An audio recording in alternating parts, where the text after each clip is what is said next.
es la lengua de los sefardíes.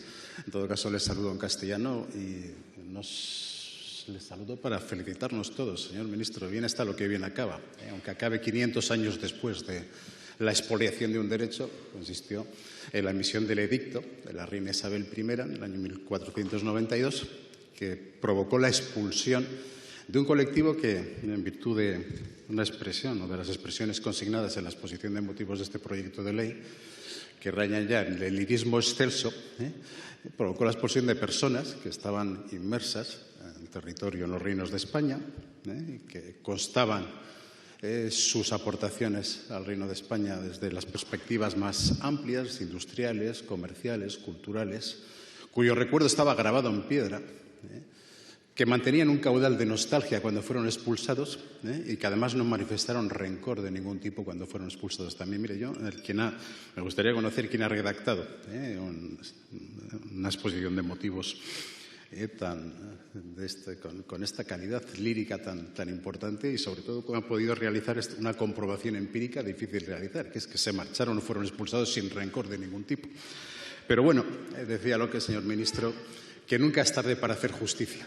Seguramente Locke pensaba que ni siquiera 500 años después es tarde para hacer justicia, y estamos haciendo justicia mediante la provisión de la posibilidad de alcanzar la nacionalidad española a través del mecanismo previsto en el artículo 23 del Código Civil, a través fundamentalmente de la llamada Carta de Naturaleza, lo cual no obliga además a renunciar a la otra nacionalidad que poseen en este momento los sefardíes que quieran optar a la adquisición de la nacionalidad española. Mire, aquí hay mucho que reparar. Han pasado muchas cosas en la historia. Los sefardíes expulsados del Reino de España tuvieron que ubicar en otros países, balcánicos fundamentalmente, en Grecia, en Egipto, en todos. Sufrieron avatares de todo tipo. 200.000 quedaron durante la Segunda Guerra Mundial bajo la administración alemana. Muchos de ellos fueron exterminados en campos de concentración. Desde luego, la deuda de gratitud con este colectivo que aparentemente mantuvo el caudal de nostalgia con el estado originario de pertenencia, con los reinos de España, pues nos obliga a adoptar una medida de estas características. Y, señor ministro, el Senado nos aporta pocas novedades en las enmiendas aprobadas en el mismo, pero algunas nos provocan ciertas reservas intelectuales. Mire, el conocimiento, que es muy parecido a los test de integración de los extranjeros previstos en la Ley de Extranjería, test de integración, sobre cuya legitimidad nosotros hemos tenido dudas siempre. Conocimiento, por ejemplo, del derecho constitucional español para obtener la nacionalidad española a los sefardíes, lo podríamos extender también a un conocimiento suficiente del derecho constitucional español. Mire, me voy a atrever a decirlo que hasta en esta propia Cámara. Quizás nos llevemos a una sorpresa en relación al conocimiento del derecho constitucional español de los diputados que conforman esta Cámara.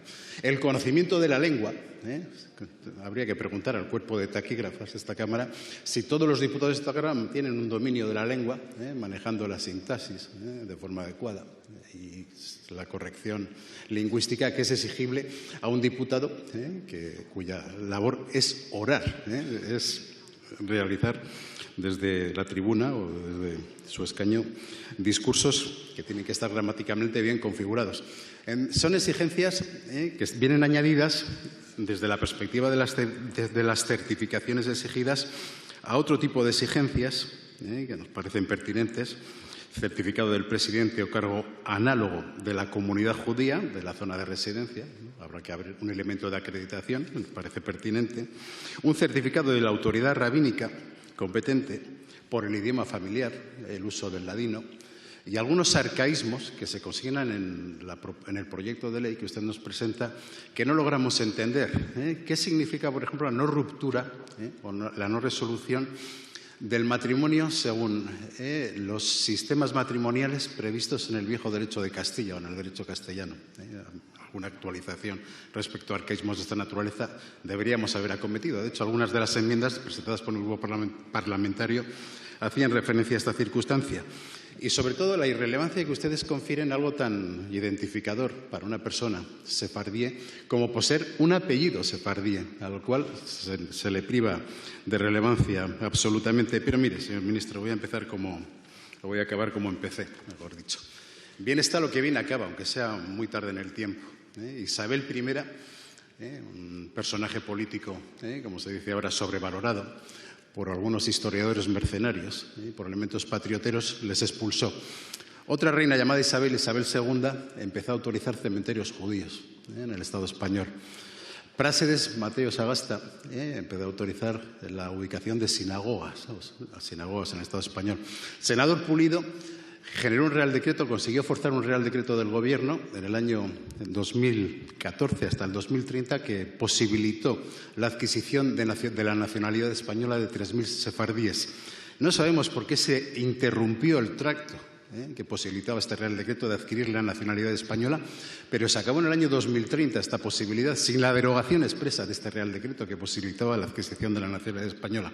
Y este proyecto de ley, con las reservas, con los requerimientos algunos dudosos que le he manifestado, va a posibilitar que todos los sefardíes que superen los elementos de acreditación comentados en cuanto a su condición de sefardíes, piensen en lo del apellido, señor ministro, nos parece relevante, y que además tengan conocimientos suficientes de derecho constitucional español, cosa que no he requerido ni siquiera para ostentar la condición de diputado, y tengan un buen manejo, un conocimiento suficiente de la lengua española, podrán adquirir la nacionalidad española. No sería malo también que ese buen conocimiento de la lengua española fuera exigible también a los diputados de esta Cámara. En todo caso, señor ministro, vamos a terminar parafraseando de nuevo a Locke.